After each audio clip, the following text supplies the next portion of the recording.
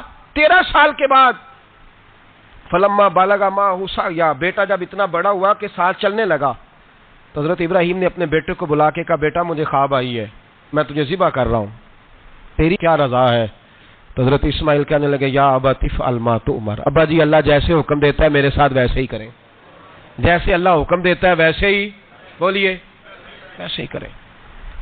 حضرت ہاجرہ کو کہا کہ ایک دوست نے دعوت کی ہے تو وہاں جا رہے ہیں. بی بی مطمئن ہے، تفصیلات کی ضرورت نہیں، ختم بات، اعتبار ہے، مطمئن ہو گئی. شیطان پیچھے سے آیا اماں کے پاس. ذرا تھوڑی دیر کے لیے تصور جمائیے، یہاں تو پڑوسن آ کے کوئی بات بتا دیتی ہے خاوند کے بارے میں تو کئی مہینے جھگڑا جاری رہتا ہے. پڑوسن محلے دار، شیطان نے آ کے بتایا لفظ کیا ہے؟ کہا حضرات تمہیں پتا ہے کہاں جا رہے ہیں؟ کہا دوست کی دعوت میں. تو کہنے لگے دوست کون ہے؟ رب کریم. اور ابراہیم کا خیال ہے کہ اس رب نے مجھے حکم دیا ہے کہ میں ذبح کروں. تو حضرت ہاجرہ کہنے لگی کبھی باپ بھی بیٹے ذبح کرتے ہیں؟ شیطان کہنے لگا ان کا خیال ہے کہ ان کے رب نے حکم دیا ہے. تو جناب ہاجرہ فرمانے لگی اگر رب نے حکم دیا تو پھر تو مجھے شیطان لگتا ہے، تو مجھے شیطان لگتا ہے. کہا کیا مطلب؟ فرمانے لگی اگر رب کریم کا حکم ہے تو میرے پاس ایک اسماعیل ہے، اگر 1000 بھی ہوتے میں سارے اللہ کے راستے میں پیش کر دیتا، دے دیتی. مالک کا ہی تو ہے سارا کچھ، اسی کا ہے، اس میں لیت اللہ کی کیا گنجائش؟ حضرت سیدنا ابراہیم علیہ السلام نے بیٹے کے حلق پہ چھری رکھ بھی دی اور چھری چلا بھی دی، رکھ بھی دی. اور وہ تو اللہ کریم نے فرمایا یا ابراہیم قد صدقت الرؤیا، ابراہیم تو نے خواب سچا کر دکھایا، وہ قیامت تک تیرا نام رہے گا. حضرت ابراہیم نے وطن بھی دیا، جان بھی دی، بیٹا بھی. اللہ کریم نے دمبے دیے، فرمایا یہ فدیہ ہے. اب یہ قربانی قیامت تک حضرت ابراہیم کے طریقے کے مطابق جاری ہے. حضرت ابراہیم بہت بڑے مہمان نواز تھے، بہت بڑے. آپ جب مصر میں قیام تھا تو بڑے بڑے لمبے چوڑے لنگر پکتے تھے، لوگ آیا جایا کرتے تھے، بڑا تفصیل کے ساتھ کھانا ہوتا تھا. مہمان نوازی آپ کی خاص صفت مبارکہ ہے. ہمارے ہاں بھی مہمان نوازی ہوتی ہے امیروں کی، بلکہ اب تو مہمان نوازی اس طرح کی ہے کہ کل تیری میرے پاس دعوت ہے اور پرسوں میری تیرے پاس ہے. وہی امیروں میں وہ چکر رہتا ہے، پارٹیاں دوست ایک دوسرے کو ڈالتے ہیں، تیری طرف پارٹی تیری طرف. اور اسی انداز میں اب یہ عید آئے گی نا، ٹکا پارٹیاں ہوں گی جگہ جگہ. اور لوگ سوال پوچھنے لگے ابھی سے، کہتے ہیں قربانی کا کتنا گوشت گھر رکھنا جائز ہے؟ قربانی کا کتنا گوشت گھر رکھنا جائز ہے؟ سارا ہی جی. اس لیے فریزر لے لیں، فریج سے نہیں کام چلے گا. سارا ہی جہاز گھر رکھنا سارا ہی جائز ہے، رکھ لیں. او خدا کے بندے، قربانی وہ بندہ دیتا ہے جو سارا سال ہی گوشت کھاتا ہے. صحیح کہہ رہا ہوں؟ قربانی صاحب نصاب، صاحب استطاعت بندہ دیتا ہے نا، تو وہ سارا سال ہی گوشت، تو سارا گھر میں رکھنا بھی جائز ہے، لیکن سارا دے دینا بھی. تو جو آ رہی ہے اس پہ کیوں توجہ کرتے ہو؟ جو دوسرا جائز ہے اس پہ کیوں نہیں عمل کرتے؟ سارا تقسیم کر دیں، بات ختم ہوئی. یقین کریں محرم میں جا کے دوست ٹیلی فون کر کے سوال پوچھتے ہیں، کہتے ہیں صاحب سنا ہے قربانی کا گوشت محرم میں کھانا جائز نہیں. میں کہ نہیں، ربیع الاول چ بھی جائز جے، رجب رمضان تک کھاؤ، کوئی بندہ نہیں منع کرتا. اس لیے کہ کسی کو دینا تو پسند ہی نہیں. یہاں پھر اس میں سے جو خاص چیزیں ہیں وہ اپنی فریج میں، اور باقی جو ہے وہ دوسروں کے لیے. یہ کیا طریقہ ہے ہمارا؟ اور اسی پہ عمل ہے. اللہ تبارک و تعالی ہمیں سمجھنے کی توفیق عطا فرمائے. حضرت ابراہیم بہت بڑے مہمان نواز تھے. صرف قربانی نہیں دیتے تھے، سارا سال بہت سارا لنگر، بہت سارا کھانا پینا، بہت ساری چیزیں جاری رہتی تھی. اور جتنے غریب لوگ تھے فلسطین کے، ان کو پتا تھا کہ حضرت ابراہیم علیہ السلام کا لنگر جاری ہے. فلسطین میں جب آپ کا قیام تھا، ایک دفعہ ڈھیروں مہمان آ گئے اور کھانے کو کوئی چیز نہیں. حضرت سارہ اور جناب ہاجرہ دونوں اس وقت موجود تھیں. وہ کہنے لگی ابراہیم بہت سارے مہمان آ گئے تو کیا کریں؟ جناب سارہ کہنے لگی کس طرح کر کے ان کی مہمان نوازی کرنی؟ اور حالات یہ ہیں کہ قحط پڑا ہوا ہے فلسطین میں، مصر میں، دور دراز علاقوں میں. حضرت ابراہیم کہنے لگے یہ اللہ کے مہمان ہیں اور ہمیں رب کریم کا بندہ سمجھ کے آ گئے ہیں، اللہ ہی بندوبست کرے گا. فرمانے لگے میرا مصر میں ایک دوست ہے، وہ قحط کے دنوں میں غلہ جمع کر لیتا ہے، میں اس کی طرف پیغام بھیجتا ہوں، مجھے امید ہے وہاں سے غلہ ملے گا. 2 3 5 اونٹ والے غلام بلائے اور ان کو کہا کہ جاؤ غلہ لے آؤ مصر کے دوست سے. وہ لوگ کہتے ہیں ہم غلہ لینے گئے. وہاں جب پہنچے تو حضرت ابراہیم خلیل اللہ علیہ السلام کا پیغام دیا تو آپ کا وہ دوست کہنے لگا غلہ تو بے شمار تھا, مجھے خبر نہیں تھی کہ حضرت ابراہیم کا پیغام آئے گا, تو میں تو سارا تقسیم کر چکا ہوں. لوگ لے گئے, اب تو کوئی شے نہیں. اب وہ خالی آ گئے, پانچوں کے پانچوں اونٹ. جب خالی آئے تو حضرت ابراہیم کی حویلی کی دیواریں چھوٹی چھوٹی تھیں. ان غلاموں میں سے, خادموں میں سے, آپ کے ان چاہنے والوں میں سے ایک کہنے لگا یار وہ غریب تو انتظار کر رہے ہوں گے کہ غلہ لینے گئے ہیں, ہمیں روٹی ملے گی. چھوٹی چھوٹی دیواریں ہیں, وہ جب دیکھیں گے نا خالی آ گئے تو انہیں تکلیف ہوگی. اس طرح کرو بوریوں میں ریت بھر لیتے ہیں, ریت بھر کے لے جاتے ہیں, بعد میں اندر رکھ کے انہیں سمجھا بہلا لیں گے یا حضرت ابراہیم کو بتائیں گے, وہ خود ہی ان لوگوں کی دل جوئی فرمائیں گے. اب غلہ کی جگہ ریت بھر کے اونٹوں پہ رکھ کے لائی گئی. لا کے بوریاں جب رکھ دی گئیں, حضرت ابراہیم علیہ السلام دوپہر کے وقت آرام فرما رہے تھے. بی بی سارا اٹھی, کہتی ہیں جب میں نے دیکھا نا کہ بوریاں پہنچ گئی ہیں تو گئی, غلام کو ساتھ لیا اور اس کو جب کھولا نا تو کہتی اتنی حسین گندم میں نے پہلے کبھی دیکھی نہیں تھی, اتنا پیارا دانا میں نے کبھی ملاحظہ ہی نہیں کیا تھا. فرماتی ہیں جب اس کو پیس کر چکی میں روٹیاں پکائیں تو خوشبو دور دور تک پھیل گئی. اعلیٰ غذا بنی, بڑے بڑے کھانے بیویوں نے مل کے پکائے, چن دیے گئے. حضرت ابراہیم اٹھے تو لوگ کھانا کھا رہے, سجدہ شکر ادا کیا, اور جب سجدے میں گئے تو وہی آنے لگی, پھر رونے لگے. جب پلٹ کر باہر تشریف لائے تو جناب سارا کہنے لگی ابراہیم تمہارا مصری یار بڑا اچھا ہے, اس نے اتنی اعلیٰ گندم بھیجی ہے کہ اتنی تو میں نے پیاری گندم کبھی دیکھی نہیں. جناب ابراہیم مسکرائے, فرمانے لگی سارا یہ مصری یار نے نہیں بھیجی, یہ میرے عرشی یار نے بھیجی ہے, یہ میرے عرشی یار نے بھیجی ہے. بھائی مہمان نوازی مزاج تھا, ہاتھ لوٹا دینا مزاج تھا, دوسروں کی اشک شوئی مزاج تھا. حضرت ابراہیم علیہ السلام کا طریقہ ہے قربانی, حضور نے ان کا طریقہ بیان کیا. اگر سال کے بعد قربانی دینا ان کا طریقہ ہے تو سارا سال غریبوں کو روٹی دینا بھی حضرت ابراہیم کا طریقہ ہے. سارا سال غریب کی نوکری کرنا یہ بھی حضرت ابراہیم کا طریقہ ہے.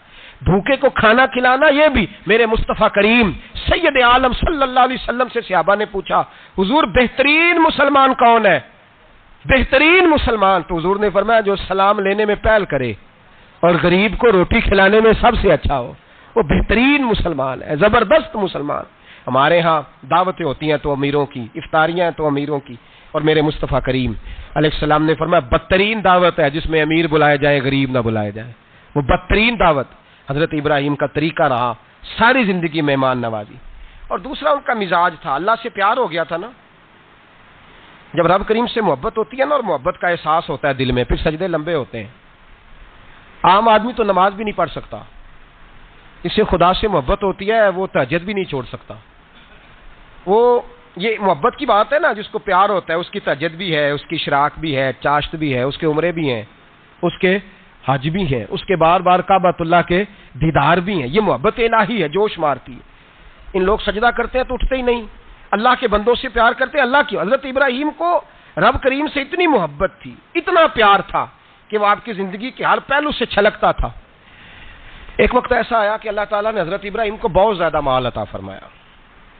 اتنے اونٹ گنے نہیں جاتے, گائیں اتنی زیادہ کہ شمار نہیں ہوتی, بکرے بکریاں اتنی زیادہ کہ شمار, بہت زیادہ مال اللہ نے عطا فرمایا. اور ابھی کچھ عرصہ پہلے آپ پیچھے جائیں نا تو جو لفظ مال تھا وہ روپے پہ تو بولا ہی نہیں جاتا تھا, وہ جانوروں پہ بولا جاتا تھا. بہت زیادہ مال اللہ نے دیا, بکریاں, گائیں, اونٹ, بیل, بڑا کچھ.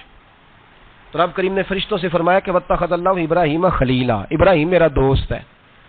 تو فرشتے کہنے لگے یا اللہ جسے اتنا کچھ دیا جائے اس نے دوست تو بننا ہی ہوتا ہے, تو نوازا ہی بڑا ہے, اتنا مال, اتنے کھیت کھلیان, اتنا کچھ. اللہ کریم نے فرمایا جاؤ آزمائش کر لو, امتحان لے لو. فرشتہ امتحان لینے پہنچ گیا.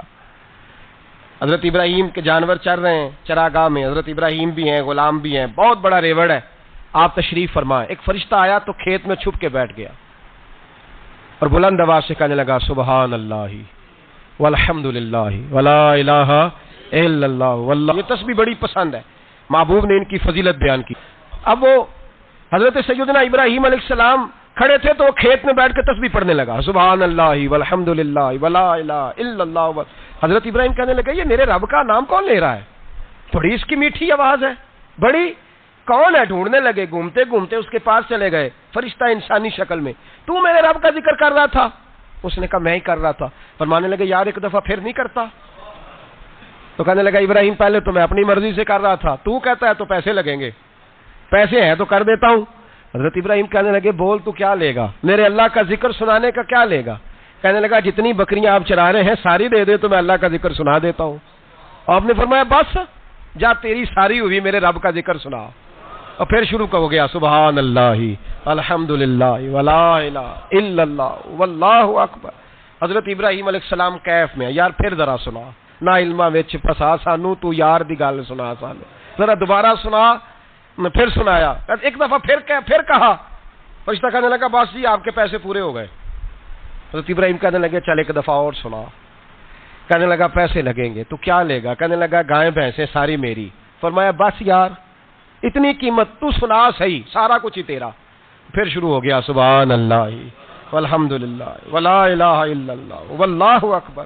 گائیں دے دیں, بھینسیں دے دیں, وہ ذکر سناتا ہے. حضرت ابراہیم کبھی مچلتے ہیں, کبھی روتے ہیں, کبھی آہیں بھرتے ہیں. تو میرے رب کا نام لے رہا ہے, ذرا پھر سے لے. کیف جاری ہے.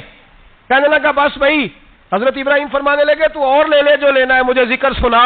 اس نے کہا ابراہیم بکریاں میں لے چکا, گائے بھینسیں میں لے چکا, اونٹ رہ گئے, سارے لے لوں گا پھر ذکر سناؤں گا.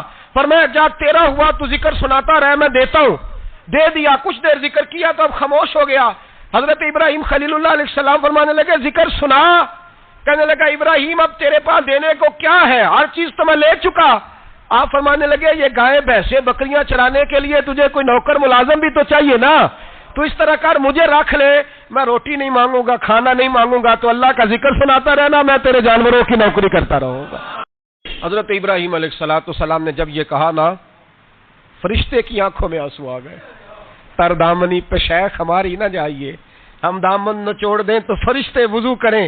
فرشتہ رو پڑا اور کہنے لگا ابراہیم مجھے سینے سے لگاؤ, آپ واقعی اس قابل ہے کہ اللہ آپ کو اپنا دوست بنائے, واقعی اس قابل ہے کہ رب آپ کو اپنا. حضرت ابراہیم علیہ السلام کا خدا سے محبت کرنے کا نرالا انداز. اور میرے بھائی یہی محبت انہیں میرے مصطفیٰ سے بھی تھی. ایک نبی گھر بنا رہا ہے, دوسرا بنوا رہا ہے. حضرت اسماعیل علیہ السلام پتھر اٹھا کے لا رہے ہیں, جناب ابراہیم بنا رہے ہیں. جب خانہ کعبہ بن گیا تو کہنے لگے ربنا وابعث فیہم رسولا, اے اللہ اب اسے بسانے کے لیے اپنا آخری رسول بھی عطا فرما. نبی پاک فرماتے ہیں میں دعا ہوں حضرت ابراہیم کی. یہ قربانی حضرت ابراہیم کا طریقہ ہے. حضور نے اگرچہ نبی پاک کی اپنی سنت تھی, یہ بھی کہہ سکتے تھے سنتی و سنت ابیکم ابراہیم, میری سنت ہے اور تمہارے باپ ابراہیم کی سنت ہے. یہ نہیں فرمایا. جب صحابہ نے کہا قربانی کیا ہے, فرمایا سنت ابیکم ابراہیم, یہ تمہارے باپ ابراہیم کی سنت ہے. ہر صاحب نصاب پر قربانی واجب ہے. جو زکوٰۃ کا نصاب رکھتا ہو اس پر قربانی واجب ہے, یعنی ضروریات سے زیادہ اتنے پیسے جتنے پیسوں سے زکوٰۃ فرض ہوتی ہے, اتنے پیسے جس آدمی کے پاس قربانی سے پہلے آ جائیں اس آدمی پر قربانی کرنا واجب ہے. بکرا, چھترا, دمبا 1 سال کا یا دمبا 6 مہینے کا ہو پر اتنا بڑا محسوس ہوتا ہو کہ لگے کہ 1 سال کا ہے, اس کی قربانی ہو سکتی ہے. جانور میں کوئی عیب نہیں ہونا چاہیے. اتنا کمزور نہ ہو کہ ذبح جہاں اسے کرنا ہے وہاں وہ چل کے جا نہ سکے, اتنا کمزور جانور نہ ہو. اس کے اندر بظاہر کوئی اتنا بڑا نقص نہ پایا جاتا ہو, کانا نہ ہو, لنگڑا نہ ہو, کوئی اس کی ہاتھ نہ کٹے ہوئے ہوں, ایسا نقص جو واضح ہو. بکرا 1 سال کا, گائیں اور بھینس یہ 2 سال کی, اونٹ 5 سال کا. اب اس میں یہ ہے کہ ہمارے بہت سارے دوست چونکہ ہم دیہاتی لوگ ہیں تو پوچھتے ہیں کہ دوندا نہیں ہے تو چوگا نہیں ہے, تو یہ ہماری پنجابی کی اصطلاحات ہیں. پنجابی کی شریعت اسلامیہ نے سال بتائے ہیں, یہ تو ہم نے اپنی آسانی کے لیے, یا دیہاتوں میں جو ماحول تھا اس طرح کا جانور لیں, خوبصورت جانور لیں. جو نصاب ہے وہ بھی میں نے آپ کو بتایا, لیکن ایک اور پہلو بھی ہے. نبی پاک صلی اللہ علیہ وسلم پہ زکوٰۃ کبھی فرض نہیں ہوئی, کبھی حضور پہ زکوٰۃ فرض نہیں ہوئی. نبی پاک صلی اللہ علیہ وسلم کے پاس اتنا سرمایہ کبھی اکٹھا ہوا ہی نہیں کہ زکوٰۃ فرض ہو. لیکن نبی پاک کے صحابہ فرماتے ہیں کہ مدینے کے 10 سالوں میں اللہ کے رسول نے ہر سال قربانی فرمائی ہے, ہر سال قربانی دی. اور جس سال حضور حج کرنے گئے اس سال اللہ کے نبی نے 63 اونٹ ذبح فرمائے. اور حضور صلی اللہ علیہ وسلم جب اونٹ ذبح کرنے لگتے نا تو صحابہ کہتے ہیں اونٹ خود دوڑ کے حضور کے سامنے آ کے لیٹ جاتا, اور نبی پاک اسے ذبح کرتے اور فرماتے ہیں ایک دوسرے کو دھکے دیتے اونٹ کے, پہلے میں نے جانا ہے ذبح ہونے کے لیے, پہلے میں نے, انہیں پتا تھا کہ جو مصطفیٰ کے ہاتھوں ذبح ہوگا وہ تو دائمی زندگی پا جائے گا، یہاں بھی وہاں بھی زندہ ہے۔ 63 اونٹ ذبح کیے، ایک اونٹ میں کتنی قربانیاں ہوتی ہیں؟ 7۔ اب 63 کو 7 سے ضرب دو گے تو کتنی بنے گی؟ اور پھر نبی پاک صلی اللہ علیہ وسلم نے 10 سال مدینہ منورہ میں قربانی دی، ہر سال۔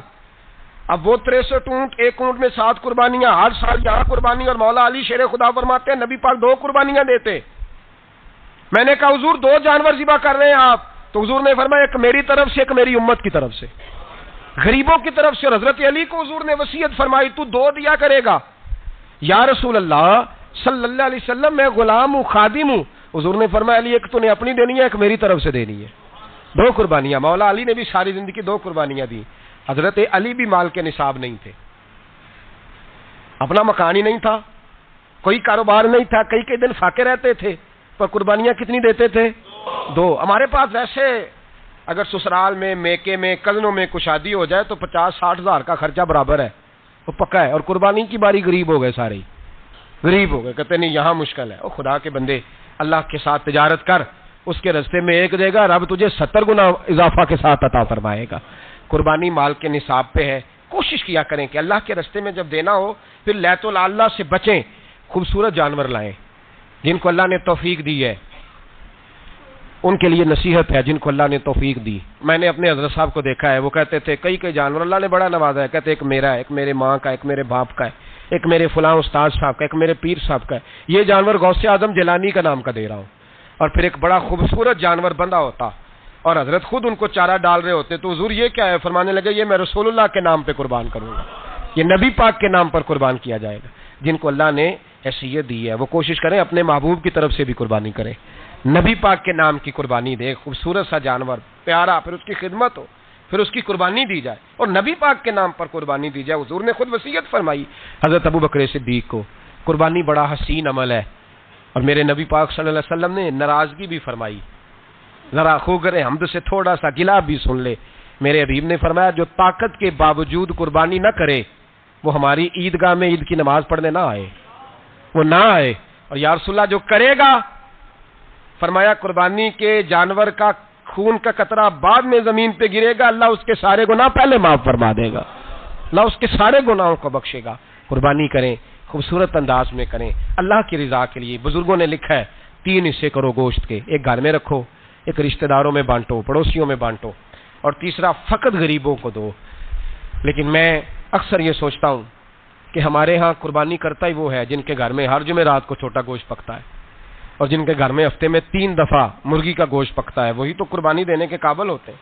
تو وہ بھی اگر قربانی کے بکرے میں سے بھی تیسرا رکھنا چاہیں تو اجازت تو ہے، میں نے کہا سارا رکھنے کی بھی اجازت ہے، لیکن اگر آپ مہربانی کریں، کوشش کریں کہ یار ہم تو سارا سال ہی کھاتے ہیں، اور ہمارے یہاں جو گوشت تقسیم ہوتا ہے نا وہ بھی باری لگی ہوئی ہے، ادھر سے پلیٹ آئی تھی گوشت کی تو ادھر سے بھر کے چلی گئی، بھئی اس نے کی ہے، اس کو بار بار گوشت دینے کا کیا مطلب ہے؟ آپ یہ دیکھیں عزیزوں میں، رشتہ داروں میں، اور میں اگر تھوڑا سا آپ کی توجہ کرانے میں کامیاب ہو جاؤں تو سفید پوش لوگوں کو دیکھیں، کچھ سفید پوش ہیں، سفید پوش جن کے اوپر قرضے ہیں، بیماریوں نے جکڑ لیا ہے، گھر میں بڑے بڑے سخت مریض آ گئے ہیں، سفید پوش پہلے دیا کرتے تھے۔ آپ ان سے پوچھتے ہیں صاحب قربانی، تو بات کو ٹالتے ہیں، وہ کہتے ہیں سوچ رہا ہوں کوئی حصہ ڈال جائے، پردہ پوشی کرتے ہیں، کہتے ہیں کہیں حصہ رکھا ہوا پردہ پوش۔ اکثر وہ لوگ قربانی نہیں دے پاتے، اکثر دیا کرتے تھے اب نہیں دے پا رہے، کیوں؟ اس لیے کہ مشکلات ایسی آ گئیں۔ ان لوگوں کا خیال کریں، ان کے گھروں تک گوشت پہنچا کے آئیں، ان پر توجہ کریں۔ وہ سفید پوش آدمی کبھی ذکر نہیں کرے گا۔ کچھ تو ایسے ہیں جو خود پہنچ جاتے ہیں کہ ہمیں گوشت دیا جائے، لیکن کچھ سفید پوش ہیں لا یسألون الناس الہافا، اللہ فرماتے ہیں کچھ لوگ لپٹ لپٹ کے سوال نہیں کرتے، سفید پوشی کا بھرم رکھتے ہیں، کا مزاج نہیں۔ ان کی طرف دیکھیں، اپنے رشتہ داروں کو دیکھیں، خاص کر ان رشتہ داروں کو دیکھیں جن کا آپ کو پتہ ہے کہ غریب ہیں، مجبور ہیں، ان کے گھروں میں گوشت بھیجیں۔ غریب بیٹیوں، غریب بہنوں کا خیال کریں، اس طرف متوجہ ہوں، ان کے ساتھ اس نے سلوک کریں، اس طرف آپ لوگ خیال کریں۔ اللہ ہمیں سمجھنے کی توفیق عطا فرمائے۔